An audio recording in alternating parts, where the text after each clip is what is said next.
Ya, halo, selamat pagi pemirsa. Anda menyaksikan Breaking News bersama saya Pram Sinjaya. Pemirsa, sidang perkara obstruction of justice kasus pembunuhan Brigadir Yosua masih berlanjut di Pengadilan Negeri Jakarta Selatan atas terdakwa Arif Rahman Arifin dengan agenda pengajuan nota keberatan atau eksepsi.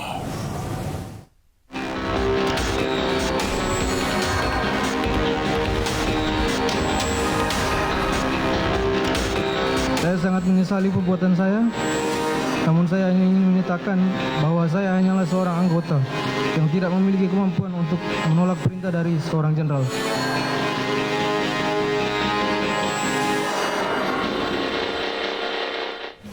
Pemirsa, sidang lanjutan perintangan penyidikan kasus pembunuhan Brigadir Yosua kembali digelar di Pengadilan Negeri Jakarta Selatan pada Kamis kemarin. Dua terdakwa, Brigjen Hendra Kurniawan dan Kombes Agus Nurpatria, menjalani sidang beragendakan pemeriksaan saksi.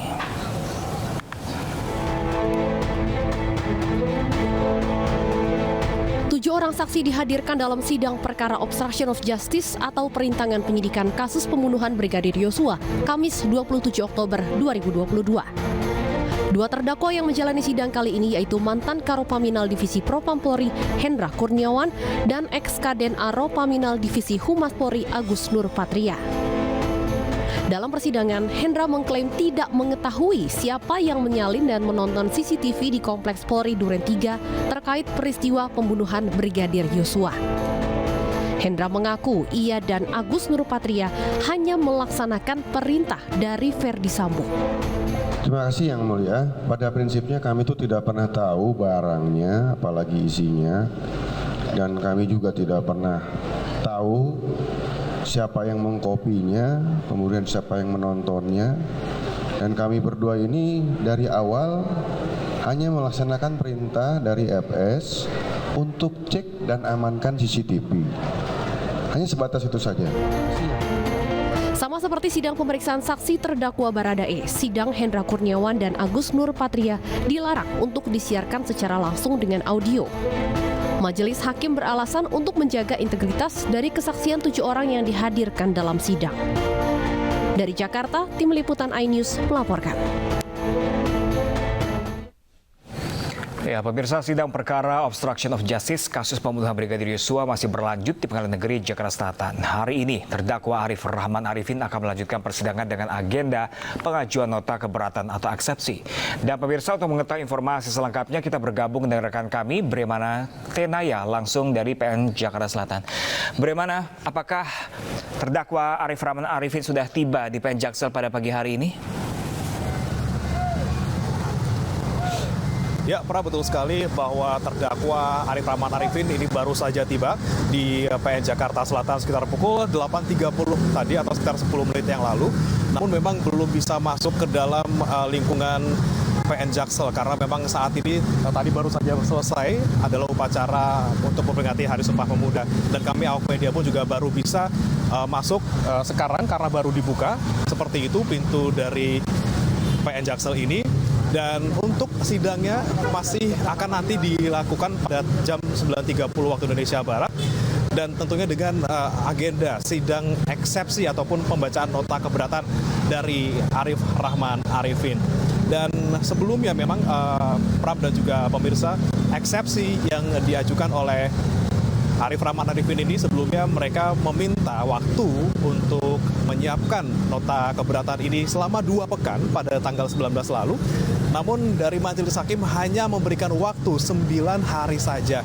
Sehingga kemudian Majelis Hakim meminta agar eksepsi bisa dilakukan pada tanggal 28 Oktober atau pada hari ini. Dan jika kita tarik lagi ke belakang, Prab dan juga pemirsa, dalam surat dakwaan yang disampaikan oleh JPU pada saat sidang tanggal 19 Oktober lalu, ini Arif Rahman Arifin sempat menonton ataupun dipertontonkan rekaman CCTV yang menunjukkan Yosua ini meninggal dunia bukan karena aksi tembak-menembak. Dan saat itu JPU mengatakan bahwa seharusnya ketika mengetahui hal tersebut, Ahmad Arifin seharusnya tidak melakukan apapun ataupun tidak menindaklanjuti arahan dari siapapun. Tentunya arahan yang dimaksud adalah arahan untuk menghilangkan bukti ataupun merusak bukti CCTV tersebut.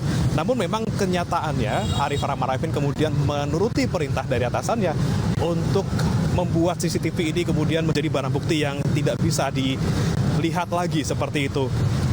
Dan saat itu Arif Rahman Arifin juga sempat mengaku tak berani menatap mata dari Verdi Sambo ketika diminta langsung oleh Verdi Sambo untuk menghapus CCTV dari rumah di Kompleks Polri Duren 3. Dan awalnya Arif Rahman Arifin ini meminta ataupun hendak menghadap Verdi Sambo di ruang kerja ex-Kadif Propam Polri tersebut, dan pertemuan berlangsung pada 13 Juli 2022 sekitar pukul 20 waktu Indonesia Barat.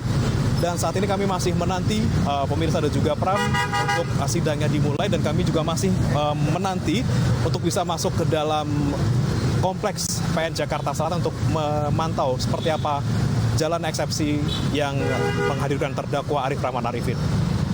Ya, rekan Bres, seperti kita ketahui tadi ada sejumlah acara sebelum jalan persidangan ini. Apakah nanti jalannya persidangan akan dilakukan tepat waktu pada pukul 9.30, apa nanti akan mundur kembali? Baik, kalau melihat situasi yang ada sekarang, memang upacara Sumpah Pemuda sudah selesai di Pengadilan Negeri Jakarta Selatan. Ini beberapa pihak media sudah bisa kembali masuk ke dalam. Dan jika melihat waktu yang masih sekitar 45 menit lagi, ini sepertinya sidang akan berlangsung tepat waktu, yaitu pada tanggal 9.30 waktu Indonesia Barat. Rekan Bre, ini jalannya persidangan apakah bisa dilakukan dengan live streaming dengan audio terbuka kembali, tidak seperti pemeriksaan atau persidangan sebelum-sebelumnya? Baik Pram, memang untuk sidang-sidang sebelumnya ini ada yang audionya tidak dibuka, namun visualnya bisa disaksikan. Namun untuk sidang pada hari ini kami masih menanti ataupun melihat bagaimana kondisi yang ada di dalam, karena memang dari awak media sampai sekarang masih belum bisa masuk ke dalam dan juga memantau situasi yang ada di dalam. Namun untuk tempat dan juga untuk lokasi sidangnya masih sama seperti sidang-sidang sebelumnya. Namun memang hari ini yang dihadirkan dalam sidang eksepsi hanya satu terdakwa, yaitu Arif Rahman Arifin. Ya Bre, mengingat hanya satu orang yang menjadi terdakwa akan menjadi persidangan pada hari ini, lalu bagaimana dengan pengamanan di sekitar PN Jaksel dan di dalam PN Jaksel? Ya Pram, untuk pengamanan dari depan PN Jaksel memang tadi ketika datangnya terdakwa di kompleks ataupun di sekitar PN Jaksel ini ada beberapa personil polisi yang berjaga, dan hingga saat ini pun juga masih ada beberapa, namun ini hanya yang mengatur lalu lintas saja. Sementara untuk anggota polisi yang lainnya tadi kami pantau sudah memasuki kompleks Pengadilan Negeri Jakarta Selatan.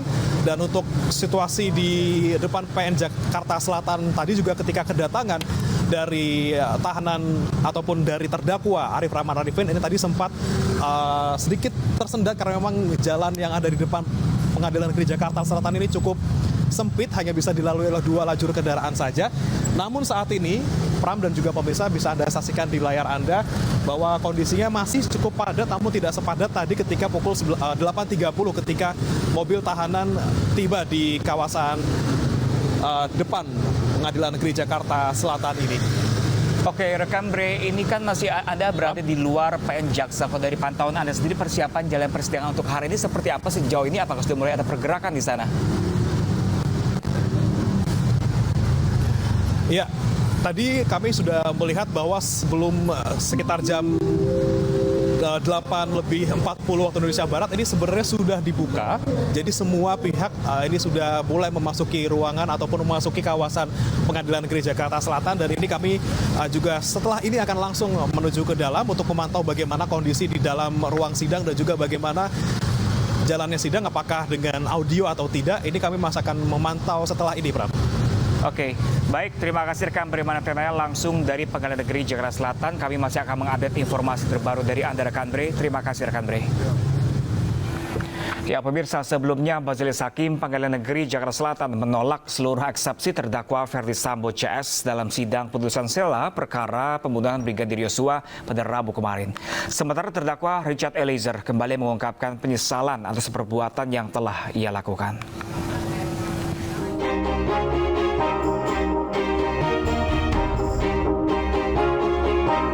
Nota pembelaan terdakwa perkara pembunuhan Brigadir Yosua, Ferdi Sambo, seluruhnya ditolak Majelis Hakim Pengadilan Negeri Jakarta Selatan. Hakim Ketua Wahyu Iman Santoso dalam pembacaan putusan sela Rabu kemarin menyatakan menolak keberatan yang diajukan kuasa hukum Ferdi Sambo karena tidak beralasan. Maka sidang tetap dilanjutkan. Menolak keberatan dari penasihat hukum terdakwa Ferdi Sambo SIK MH untuk seluruhnya.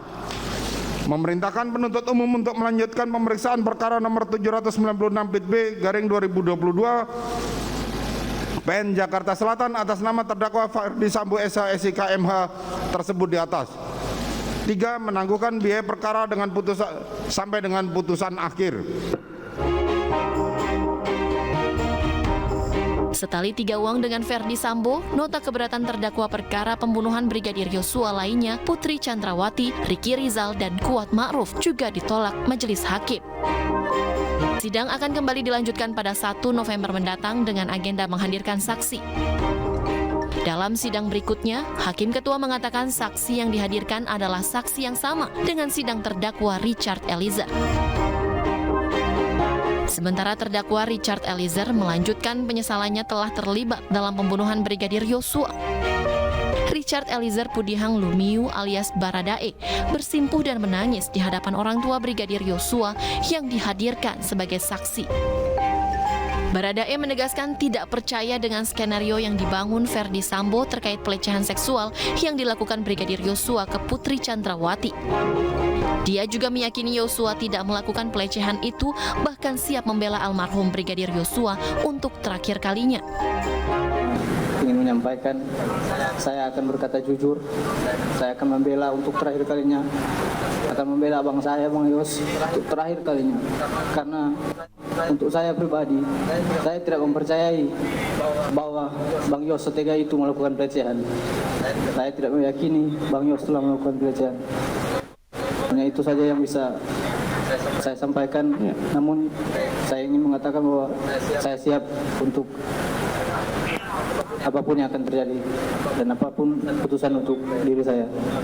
Terima kasih. Kedua orang tua Yosua yang telah kehilangan anaknya meminta Baradae jujur dalam persidangan, terutama adanya dugaan pelecehan seksual terhadap Putri Chandrawati sehingga kasus ini menjadi terang benderang. Tim Liputan iNews melaporkan. Ya, pemirsa, breaking news sidang nota keberatan atau eksepsi Arif Rahman Arifin masih akan kembali sesaat lagi pemirsa untuk Anda. Tetaplah bersama kami.